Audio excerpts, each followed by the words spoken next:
दोस्तों क्या हो कि अगर आप इंसाफ के दरवाजे पे जाएं इस उम्मीद पे कि दरवाजा आपके लिए खुला जाएगा और आपको इंसाफ फराहम किया जाएगा, क्योंकि यही रियासत का वादा है और ये आपका हक भी है कि आपको इंसाफ मिले। मगर जब आप वहां जाएं तो वहां एक गेट कीपर, एक पहरेदार खड़ा हो और वो आपको अंदर न जाने दे, और आप कोशिश करें अंदर झांकें कि मैं किसी तरह उस जगह तक पहुंच जाऊं जहां मुझे इंसाफ मिले, तो वो आपको डराए धमकाए और आपको कहे कि भैया आप अंदर नहीं जा सकते, और अगर तुम अंदर गए तो अंदर मजीद पहरेदार हैं और तुम्हारा बुरा हाल हो जाएगा। तो अब आप एक मुसाफिर हैं, गाँव से आए हैं, आप वहीं डेरा डाल लेते हैं। आप कहते हैं कि ठीक है मैं यहीं रुकता हूँ, और फिर आप कोशिश करते रहते हैं कि वो दरवाज़ा किसी रोज़ आपके लिए खुल जाए, मगर ऐसा नहीं होता। हफ्ते महीनों में बदलते हैं, महीनों सालों में बदल जाते हैं। आप कमज़ोर होने लगते हैं, नहीफ़ होने लगते हैं, मगर अपनी कोशिश जारी रखते हैं कि आपको इंसाफ़ मिल जाए। आप जो चीज़ें लेके आए थे, आपको जो सरमाया था, वो आप पहरेदार को रिश्वत के तौर पे दे देते हैं कि शायद उसका दिल पिघल जाए। यहाँ तक कि आप उसको इतना देखते हैं कि उसके चेहरे के अलावा आपको कुछ दिखाई नहीं देता, उसके चेहरे के अलावा आपको कुछ याद नहीं रहता, यहाँ तक कि उसके कपड़ों में जो कीड़े पड़ जाते हैं, आप उन्हें भी पहचान जाते हैं। तो इससे अंदाज़ा लगाया जा सकता है कि आप किस कदर मुंतशिर हो जाते हैं, किस कदर कमज़ोर हो जाते हैं, किस कदर बेबसी की कैफ़ियत में होते हैं इंसाफ़ के हसूल के लिए। मगर आपके और इंसाफ़ के दरवाज़े के दरमियान एक ताकत का सिंबल, एक पहरेदार खड़ा है, जो आपको अंदर नहीं जाने देता। और जब आप मरने लगते हैं, आप इंतहाई कमज़ोर हो जाते हैं, तब आपके ज़हन में एक सवाल आता है, और वो शख्स बड़ी रौनक से, नाराज़गी से कहता है कि भई पूछो सवाल, एक तो तुम सवाल बहुत पूछते हो। तो आप पूछते हैं कि भई इंसाफ़ तो हर शख्स को चाहिए, शहर के, गाँव के, रियासत के हर शख्स को इंसाफ़ चाहिए और रियासत उसे फ़राहम करना चाहती है। मगर जब से मैं इस दरवाज़े पे आके बैठा हूँ, तो मुझे कोई और शहरी दिखाई नहीं दिया जो इंसाफ़ माँगने आया हो, और तब वो शख्स आप पे ये इंकिशाफ़ करे कि यहाँ कभी कोई नहीं आएगा, चूँकि ये दरवाज़ा तो बना ही तुम्हारे लिए था कि तुम यहाँ आओगे, और मुझे यहाँ पहरे पे मुकर्रर किया गया था, और तुम्हारी मौत के बाद मैं इस दरवाज़े को बंद कर दूँगा।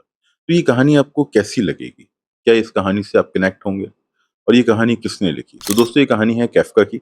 कैफ़का जो इंसानी तारीख़ के अज़ीम कहानीकारों में से एक था, ख़ास तौर पे 20वीं और 21वीं सदी में, जिसने अपने कलम से एक ऐसी दुनिया तख़लीक़ की जिसे उसकी मौत के बाद दरियाफ़्त किया गया और जिसे पढ़ने वाले गर्विदा हो गए, जिनके ज़हनों में नई जहतें खुल गईं, उन्हें नए तरह के तफ़ल्लुक़ात ने, नए तरह के तजुर्बात ने अपनी जानिब मुतवज्जह किया, अट्रैक्ट किया, और उन्हें ये एहसास दिलाया कि जो दुनिया वो देखते आए हैं, वो किस हद तक अजीब व ग़रीब है, हकीकतें किस हद तक नाकाबिले बयान हैं, और एक बड़ा तख्लीक़कार जब उन नाकाबिले बयान हकीकतों को बयान करने की सही करता है, तो उन्हें किस तरह प्रेज़ेंट करता है।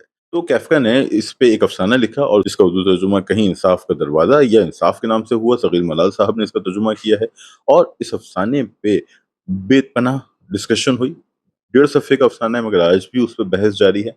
आज भी उसकी अहमियत पे रोशनी डाली जाती है। ये डिस्कस किया जाता है कि ये कितना मुतल्लिक़ अफ़साना है, और सच कहें तो मुतल्लिक़ तो बेपनाह है।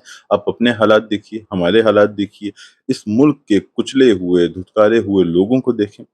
फिर इस दावे को देखें कि हर शख्स इंसाफ का यकसा हकदार है, इंसाफ के इदारे कायम हैं, और फिर आप उन ताकत के मराकज़ को देखें, ताकत की अलामतों को देखें जो आप और इंसाफ के माबैन दीवार बने खड़े हैं, और अपनी हैसियत हम बिल्कुल उस देहाती, उस मुसाफिर सी महसूस करते हैं जो इंसाफ के दरवाजे तक आया है, मगर अंदर दाखिल नहीं हो सकता, इंसाफ को हासिल नहीं कर सकता, कि वहाँ कोई गेट कीपर, कोई पहरेदार खड़ा है, चाहे से वो पुलिस हो, चाहे वो कोई और इदारा हो, या चाहे वो एक ऐसा खौफ हो जिसे हमने खुद ही इख्तियार कर लिया है, जिसे हम अबूर नहीं कर सकते।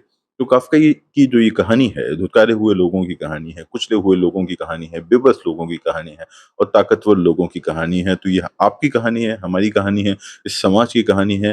कैफ़का शायद सबसे मुतल्लिक़ा अदीब है आज के दौर में। कैफ़का वो शख्स है जो हर पाकिस्तानी को पढ़ना चाहिए, और उसकी अपनी कहानी भी बड़ी हैरानकुन है कि कैसे एक शख्स जो गुमनामी की मौत मरा, इस ख्वाहिश के साथ मरा कि उसकी तमाम तख्लीक़ात को जला दिया जाए, मगर वो नहीं जलाई गईं, वो बाकी रहीं, और फिर वो जर्मनी में पाबंदी का शिकार बनी, वहाँ से फ्रांस पहुँची, फ्रांस में उन पे गौर हुआ, फिर वो पूरी दुनिया तक पहुँची और हम तक भी पहुँच गई हैं, और हमें तो लगता है कि हम तक हमारी अपनी कहानी पहुँच गई। दोस्तों, अगर आपने कैफ़का को पढ़ा है तो मुझे बताएँ कि आपका तजुर्बा कैसा रहा?